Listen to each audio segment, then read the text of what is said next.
ഭാരതാംബ ചിത്ര വിവാദത്തിൽ വീണ്ടും സർക്കാരും ഗവർണറും തമ്മിൽ ഇടയുന്നതാണ് നമുക്ക് കാണാൻ കഴിയുന്നത്. ഇന്നലെ രാജ്ഭവനിലൊരു സർക്കാർ പരിപാടി ഉണ്ടായിരുന്നു. ആ പരിപാടിയിൽ പങ്കെടുക്കാൻ മന്ത്രി വി ശിവൻകുട്ടി എത്തി. പക്ഷേ അവിടെ വേദിയിൽ ഗവർണർക്കൊപ്പം തന്നെ സമീപത്ത് RSS പതാക പിടിച്ചു നിൽക്കുന്ന ഭാരതാംബയുടെ ചിത്രം കണ്ടു. അതിൽ ശക്തമായ എതിർപ്പ് അറിയിച്ചുകൊണ്ട് മന്ത്രി വി ശിവൻകുട്ടി ഗവർണർ വേദിയിലിരിക്കെ തന്നെ വേദി വിട്ടു. അതാണ് വലിയ വിവാദമായത്. അതിനെതിരെ ശക്തമായി തന്നെ രാജ്ഭവൻ പ്രതികരിച്ചു.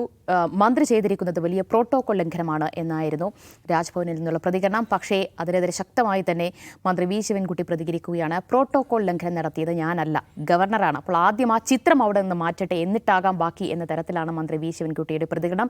മന്ത്രിക്ക് വലിയ പിന്തുണയുണ്ടാകുന്നുണ്ട്. എല്ലാ മന്ത്രിമാരും അതുപോലെ തന്നെ പ്രതിപക്ഷത്തു നിന്നടക്കം മന്ത്രി വി ശിവൻകുട്ടിയുടെ പ്രതികരണത്തിനെതിരെ നിലപാടിന് പിന്തുണച്ചുകൊണ്ട് രംഗത്തെത്തുന്നതാണ് നമ്മൾ കാണാൻ കഴിയുന്നത്. എന്തായാലും ഒരു രണ്ടാം ഭാഗം ഗവർണർ ആരിഫ് മുഹമ്മദ് ഖാനെതിരെ നടത്തിയ യുദ്ധം, പോര് ഒക്കെ നമ്മൾ കണ്ടതാണ്. ഇതിപ്പോൾ ആ പോരിൻ്റെ ഒരു രണ്ടാം ഭാഗം ഇപ്പോൾ അർലേക്കറിലൂടെ നമ്മൾ കാണുന്നു എന്ന് തന്നെയാണ്. അജിംസി, മന്ത്രിയുടെ ഒരു പ്രതികരണം, അല്ലെങ്കിൽ ഈ ഗവർണർ എന്തിനു വേണ്ടിയായിരിക്കാം ഇങ്ങനെ ഒരു കടുംപിടുത്തം, ഈ ചിത്രത്തിൽ ഇങ്ങനെ കടുംപിടുത്തം പിടിക്കുന്നത്? അദ്ദേഹം RS-കാരനായതുകൊണ്ട്. അതിൽ ആർക്കാണ് സംശയമുള്ളത്? സർക്കാരിന് സംശയമുണ്ടോ? മുഖ്യമന്ത്രി പിണറായി വിജയന് സംശയമുണ്ടോ? അല്ല, അത് ഭരണഘടനാപരമല്ല അദ്ദേഹത്തിന് അറിവുള്ളതായിരിക്കില്ലേ? അല്ല, ഇതിൽ സംശയം ഉണ്ടായിരുന്നത് എനിക്ക് തോന്നുന്നത് CPM സംസ്ഥാന സെക്രട്ടറി MV ഗോവിന്ദനാണ്.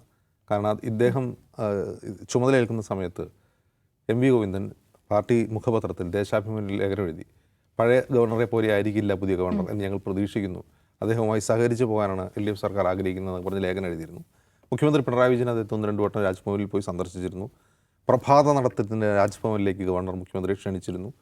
അപ്പോൾ ഇതൊക്കെ നടക്കുമ്പോൾ അതിന് തൊട്ട് മുമ്പ് ഇദ്ദേഹം നിയമനായതിന് തൊട്ട് മുമ്പ് അന്നത്തെ BJP സംസ്ഥാന അധ്യക്ഷൻ K സുരേന്ദ്രൻ പറഞ്ഞത്, ഇപ്പോൾ പോയ ആൾ RS-കാരനല്ല കേട്ടോ, ഇനി വരാൻ പോകുന്ന RS-കാരനാണെന്ന് ഒരു താക്കീതും കൊടുത്തിരുന്നു.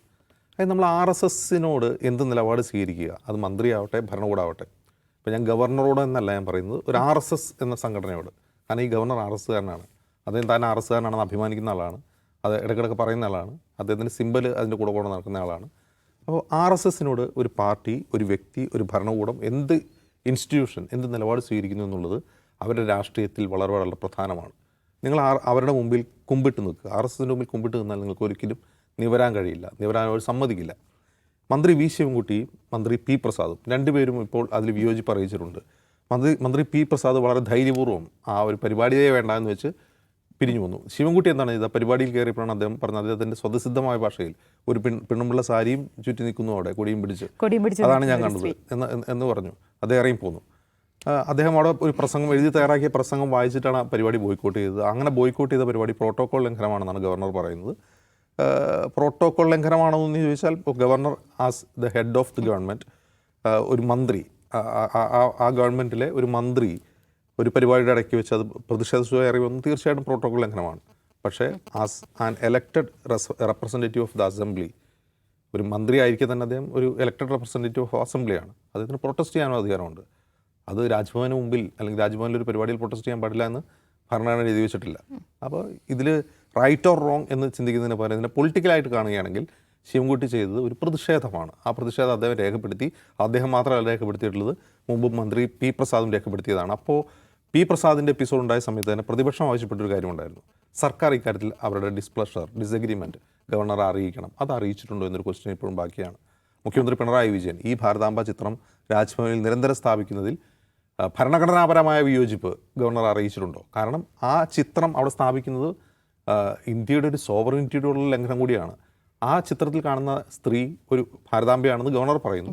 ഒരു പെർസീവ്ഡ് ഭാരതാംബ കാവിക്കൊടി എന്ത് നിൽക്കുന്നു. അതിന് പുറകിൽ കാണുന്ന ഭൂപടം ഇന്ത്യയുടേതാണോ? അതിൽ കശ്മീരുണ്ടോ? അതിൽ കാണുന്ന ആ ഭൂപ്രദേശങ്ങളൊക്കെ ഇന്ത്യയുടെ ഭാഗമാണോ? അതിൽ പാകിസ്ഥാനുണ്ട്, ബംഗ്ലാദേശുണ്ട്, ഭൂട്ടാനും നേപ്പാളും എല്ലാം ഉണ്ട്. അതൊക്കെ ഇന്ത്യയുടെ ഭാഗമാണോ? അപ്പോൾ ഏത് ഭാരത മാതാവിനെ കുറിച്ചാണ് ഇവർ പറയുന്നത്? ആ മാപ്പിൽ കാണുന്ന ഭാരതം ഏതാണ്? അതാണോ ഈ ഗവർണർ ആർലേക്കർ എന്താണ് ഭാരതാംബ എന്ന് പറയുന്ന ചിത്രം? അങ്ങനെയാണെങ്കിൽ അത് ഇന്ത്യ വിരുദ്ധമാണ്. കാരണം ഇന്ത്യയുടെ ഭൂപടം അല്ല കാണുന്നത്.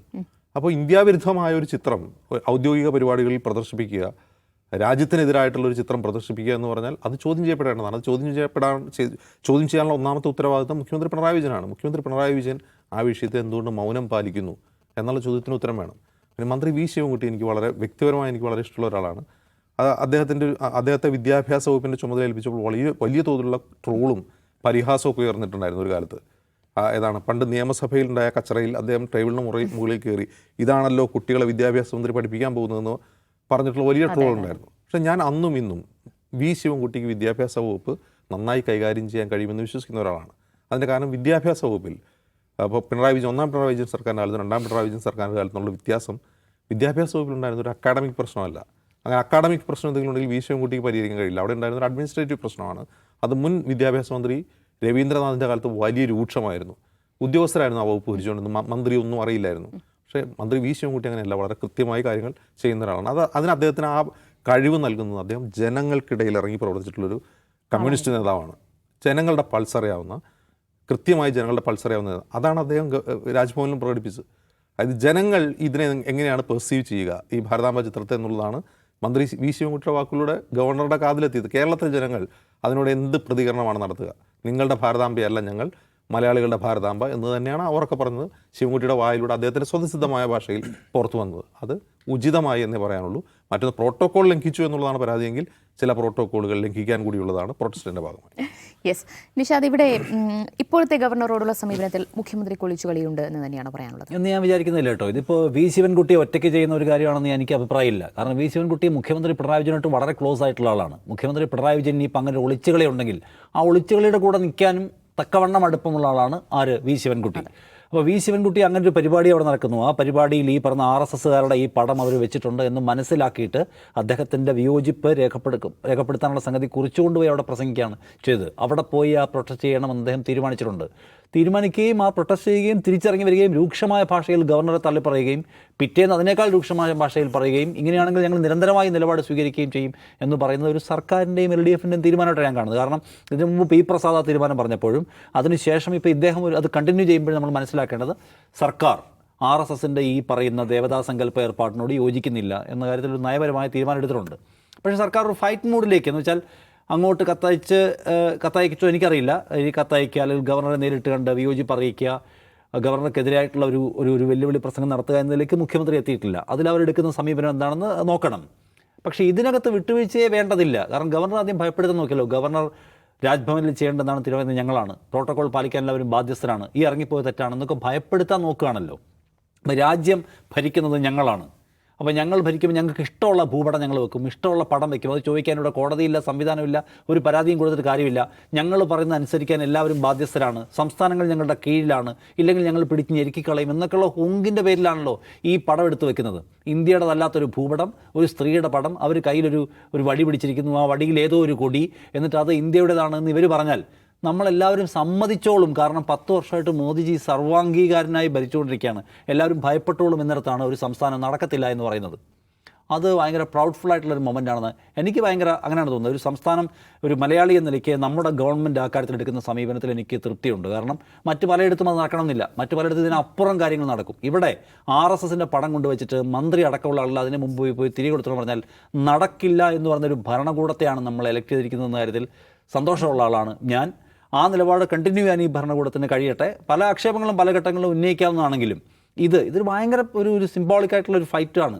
കാരണം നിങ്ങളുടെ അടയാളങ്ങളെ കൊണ്ടുവന്ന് ഇവിടെ സാധാരണവൽക്കരിക്കുകയും നിങ്ങൾ കൊണ്ടുവരുന്ന കൊടി ഇപ്പോൾ ഇതെന്താണ്? ഭാരതാംബ കയ്യിൽ പിടിച്ചിരിക്കുന്ന RSSൻ്റെ കൊടി അവസാനം ഇന്ത്യയുടെ കൊടിയായിട്ട് മാറുക എന്നാണുള്ള ഉദ്ദേശം. കാരണം ഇന്ത്യയുടെ കൊടി ഉണ്ടാക്കിയ സമയത്ത് അംഗീകരിക്കാതിരിക്കുകയും ഇന്ത്യയുടെ കൊടി ഉയർത്തണം എന്നുള്ള ദേശീയ ആഹ്വാനം വന്ന സമയത്ത് അത് ഉയർത്താതിരിക്കുകയും ചെയ്ത ആളുകളാണ് ഈ RSSകാർ. അവരുടെ ഇപ്പോഴത്തെയും മോഹം ഈ ഭഗവത് ധ്വജം എന്ന് പറയുന്ന സംഗതി ഇന്ത്യയുടെ കൊടിയാക്കണം എന്നാണ്. അപ്പോൾ അതിനെ സാധാരണവൽക്കരിക്കാനും ഇന്ത്യയുടെ എല്ലാ ഭരണപരമായ ഏർപ്പാടിനകത്തും കൊണ്ടുവന്ന് സ്ഥാപിക്കാനുള്ള കുറുക്ക് വഴിയാണിത്. ആ പരിപാടിക്ക് ഞങ്ങളെ കിട്ടില്ല എന്ന് കേരളം പ്രഖ്യാപിക്കുന്ന കാഴ്ചയാണിത്. അത് ആ നിലയ്ക്ക് ഇന്ത്യ എന്ന് പറയുന്ന രാജ്യത്തെ സംബന്ധിച്ച് ശുഭകരമായ ഒന്നാണ്. കേരളവും തമിഴ്നാടും പോലെ രാജ്യങ്ങൾ മാത്രമേ ഒരുപക്ഷെ അതിനകത്തുണ്ടാവും, ബാക്കി എല്ലാവരും ഒരുപക്ഷെ കോംപ്രമൈസ് ചെയ്യും. കാരണം അവർക്കിത് വലിയ സംഗതിയായിട്ട് തോന്നുന്നില്ല. ഭാരതാംബെങ്കിൽ ഭാരതാംബ അത്രയും രാഷ്ട്രീയ സൂക്ഷ്മത മറ്റ് പലയിടത്തും ഉണ്ടാകുന്നില്ല. നമുക്ക് ആ രാഷ്ട്രീയ സൂക്ഷ്മതയുണ്ട്. അത് ഏതെങ്കിലും പാർട്ടിയുടെ മാത്രമായിട്ടുള്ള ഗുണമല്ല, കേരളത്തിൻ്റെ മതനിരപേക്ഷ മൂല്യം അതാണ്. കേരളത്തോട് അല്ലെങ്കിൽ മറുപടി പറയേണ്ടി വരും എന്ന് ഭരണകൂടങ്ങളും രാഷ്ട്രീയക്കാരും വിചാരിക്കുന്നതോടുകൂടിയാണ്. സോ കേരളം ഇപ്പോഴും ആ കാര്യത്തിൽ ഒരു കുറച്ചൊരു പൊളിറ്റിക്കലായി നിൽക്കുന്നത് തൃപ്തികരമാണ്. വി ശിവൻകുട്ടി അദ്ദേഹം നേരത്തെ പറഞ്ഞ പോലെ അദ്ദേഹം ജനങ്ങൾക്കിടയിൽ ഇറങ്ങി പ്രവർത്തിച്ചു എന്നതുകൊണ്ട് തന്നെ അദ്ദേഹം പറയുന്നു, ഞാൻ കണ്ടില്ല ഒരു സഹോദരി അവിടെ കൊടിയും പിടിച്ച് നിൽക്കുന്നുണ്ട് ഞാൻ അവിടെ ചെന്നപ്പോൾ. എനിക്കതറിയില്ല, ഞാൻ മോദിയുടെ പടം വെച്ചാൽ ഓക്കെ നമുക്ക് മനസ്സിലാവും.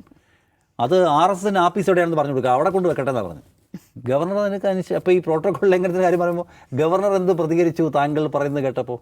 ഞാൻ ശ്രദ്ധിച്ചില്ല, ഞാൻ കുട്ടികളെ നോക്കിയാണ് പ്രസംഗിച്ചത്. നമ്മുടെ കുട്ടികളാണ് മലയാളത്തിന്, എനിക്ക് വേണമെങ്കിൽ വിളിച്ചുകൊണ്ട് വരാം, ആരും ചോദിക്കുന്നില്ല. പിന്നെ ഞാൻ അവിടെ ഇരുന്നോട്ടെ എന്ന് ഓർത്തു. അല്ല, ഗവർണർ ഒന്നും പറഞ്ഞില്ലേ? ഗവർണർ കൊടുങ്കാറ്റിൽ ആട്ടുകലിന് കാറ്റ് പിടിച്ച പോലെ അവിടെ ഇരിപ്പുണ്ടായിരുന്നു. ഞാൻ ശ്രദ്ധിച്ചില്ല എന്ന് അദ്ദേഹം പറഞ്ഞു. അദ്ദേഹം അത്രയും കണിശമായി പറഞ്ഞു, പരിപാടി RSSൻ്റെതാണെങ്കിൽ അത് നിങ്ങളുടെ കയ്യിലിരിക്കുകയുള്ളൂ എന്ന്. അപ്പോൾ സർക്കാരിന് എല്ലാ തലത്തിലും ഈ പറയുന്ന കൃത്യത തുടരാൻ കഴിയട്ടെ എന്ന് ഞാൻ പ്രത്യാശിക്കുന്നു. യെസ്, എന്തായാലും രാജ്ഭവനിൽ നിന്ന് ആ ചിത്രം മാറ്റില്ലെന്ന് ഗവർണറും അങ്ങനെയെങ്കിൽ അങ്ങോട്ടില്ലെന്ന് മന്ത്രിമാരും നിലപാടെടുത്തിരിക്കുകയാണ്. ഇനി ഈ പോര്, സർക്കാർ ഗവർണർ പോര് ഏതൊക്കെ തലത്തിൽ വളരുമെന്ന് നമുക്ക് വരും ദിവസങ്ങളിൽ അറിയാം.